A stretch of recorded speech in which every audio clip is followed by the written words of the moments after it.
Trevon Bluiett JP Macura, both going to be inducted, were selected and will be inducted this upcoming season into the Xavier Athletic Hall of Fame.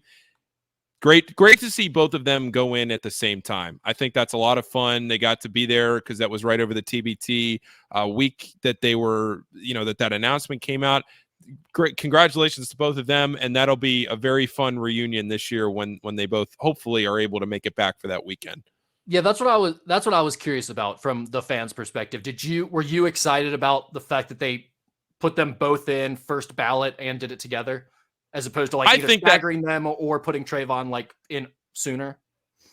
I think that means something to both of them, because if you look at what they accomplished, and both being on the first team to be a number 1 seed and win the Big East and all that, and those two guys are so synonymous with each other. Like when you think Trevon, you think JP, vice versa, from those teams. That for both of them to go in at the same time, I think that I would have hated. I don't know if anybody would have done this, but I would have hated if Trevon got in and then JP got in 3 years later, or even vice versa, depending on how. Because sometimes too, I don't know this for a fact, but doesn't sometimes scheduling? I don't know did I hear that sometimes it's scheduling that if somebody know, let's put it this way. If they know for a stone cold fact that a player is not going to get in for a year, I don't know this for 100%, but I'm pretty sure that they would rather wait a year to put them in than to force them in, and then maybe they don't get back for that weekend or whatever it might be. Yeah, well, so the reason that came up is because they had mentioned that both of these two were the first ballot Hall of Famers at Xavier since Brian Grant.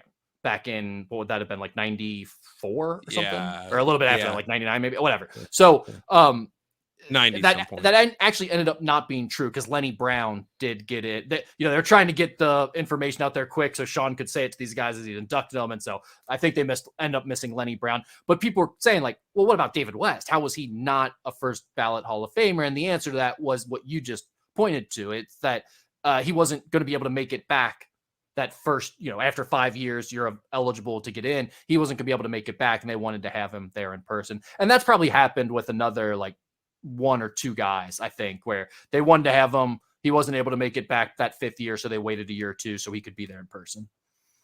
And sometimes things come up where the guys can't make it. I think, who was it last year? I can't even remember who it was, that his parents, oh man, this is bad. I'm thinking on the spot, but whoever the basketball player, one of the basketball players was it? No, I don't. Was it? I don't. Was it Josh Duncan? Oh, I think it was Josh Duncan. I think you're right. Was it Josh Duncan? And it could be. I think it was his mom and dad, I think, went out and accepted it last year. So sometimes you see that where at the last minute or whatever they can't make it. But if somebody knows for a fact that their season conflicts or whatever, they're playing internationally, they can't come back, whatever it might be, that they might wait. All that is to say, it's nice to see Trevon and JP, that the schedules work out, that they are able to both get in at the same time and to do this. So congratulations to both of them.